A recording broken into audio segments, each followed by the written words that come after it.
Good morning. My name is Maureen Chung. Welcome to Daily Devotional of September the 29th. The passage is Isaiah chapter 6 verse 1 to 8. The title is The Year That King Uzziah Died.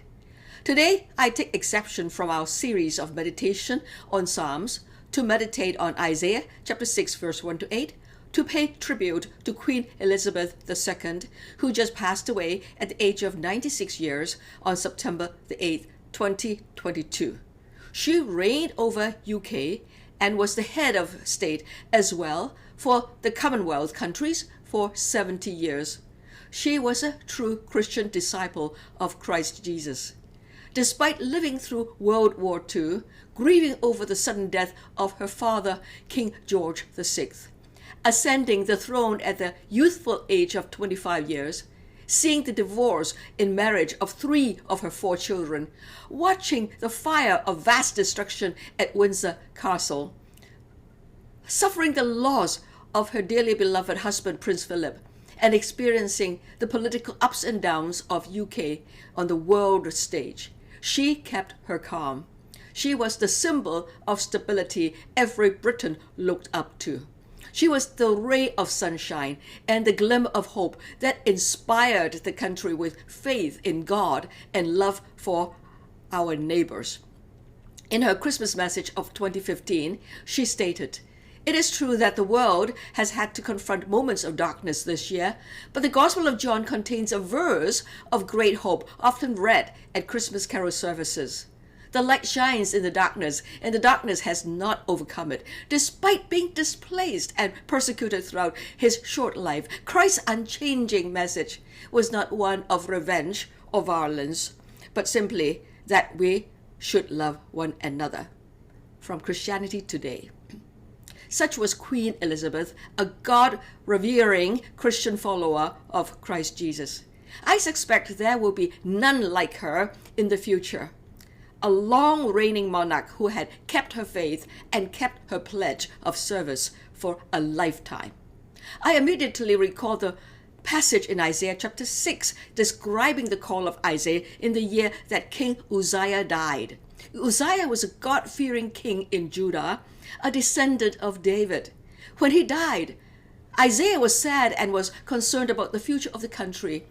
Who could fill King Uzziah's shoes? What would the future of Judah be like? When he was feeling lost, he saw a vision of the Lord seated on a throne, high and exalted. He understood that Jehovah God had always been on his throne, caring for his nation.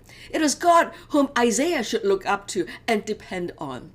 The earthly human king is secondary. Thus Isaiah could take an assignment from the king above all kings and serve according to his majesty's great and holy purpose. Let's read the passage. In the year that King Uzziah died, I saw the Lord, high and exalted, seated on a throne, and the train of his robe filled the temple. Above him were seraphim, each with 6 wings. With 2 wings they covered their faces, with 2 they covered their feet, and with 2 they were flying. And they were calling to one another, "Holy, holy, holy is the Lord Almighty. The whole earth is full of his glory." At the sound of their voices, the doorposts and thresholds shook, and the temple was filled with smoke.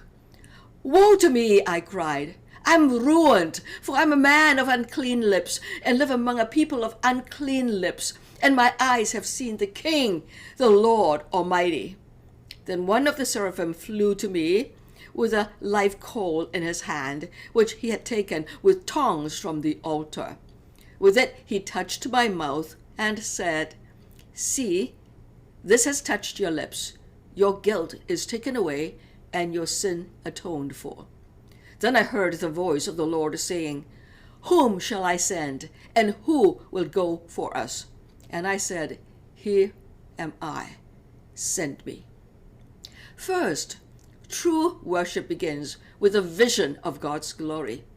God is exalted, and his glory fills the temple, which is his throne room. The angels, called seraphs, are so in awe with God's brilliance that they cover their faces with 2 wings. Who can gaze at the sun for long and not go blind? They cover their feet with 2 wings as well. As they minister, their feet might touch the earth and become soiled. They dare not bring their dirty feet into God's presence. With the remaining pair of wings, they fly at God's bidding. Their praise shakes the whole building, and the temple is filled with smoke or cloud. This might be the cloud that covered Mount Horeb when Moses received the 10 Commandments on 2 stone tablets. On this might be the cloud that hover over the tabernacle as the Israelites traveled in the desert.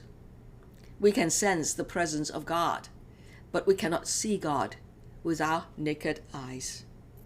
Their song of praise is this: Holy, holy, holy is the Lord Almighty. The whole earth is full of his glory. Verse 3. One holy is not enough. 3 holies are shared amongst the 3 persons of God as the Holy Trinity. The angels worship Jehovah El Shaddai. Such is the majestic glory of God, the beauty of his splendor.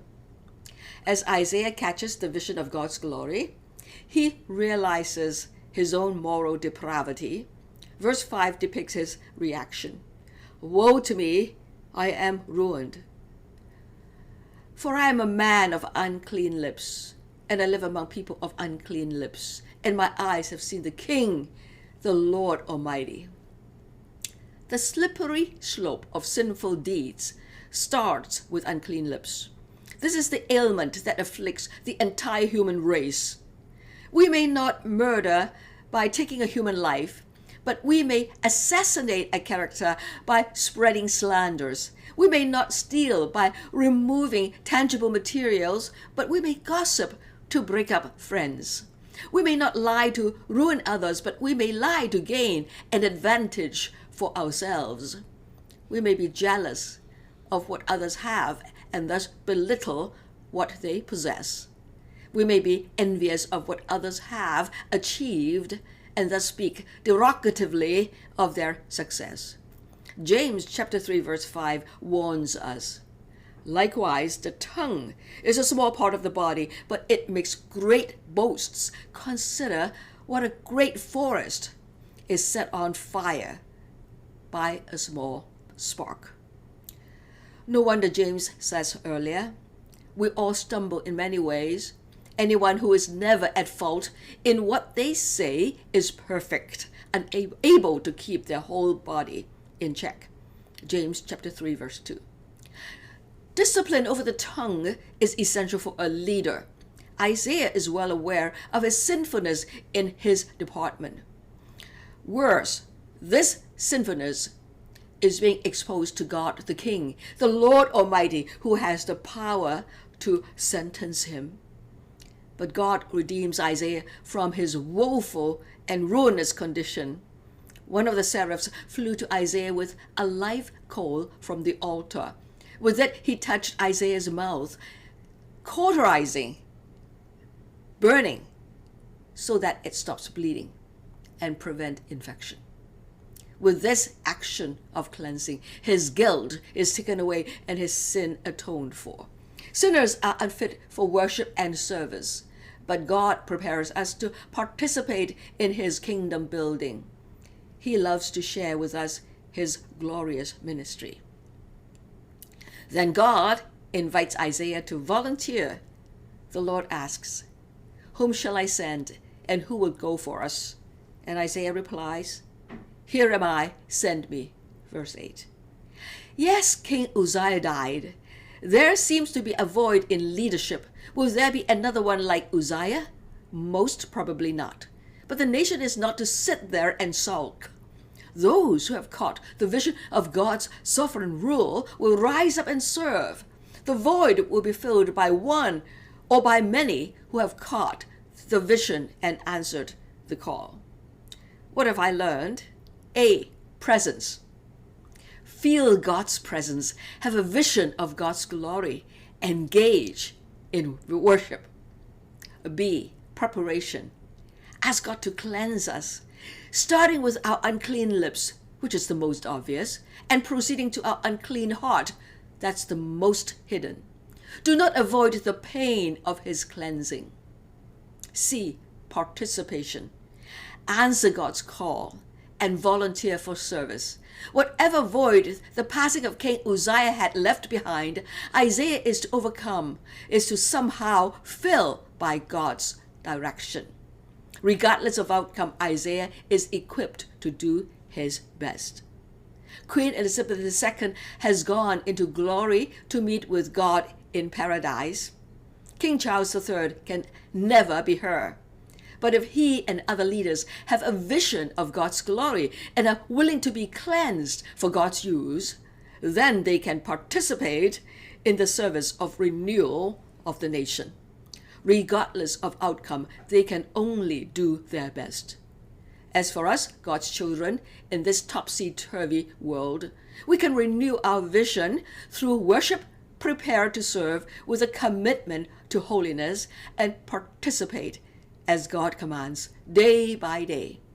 We can leave the results up to God.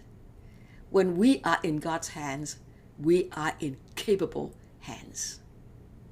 Thank you for joining me, and may we all thank God for the service of Queen Elizabeth II. God bless you, and see you tomorrow. Please like and subscribe to my channel and click the bell icon to get new video updates. Thank you.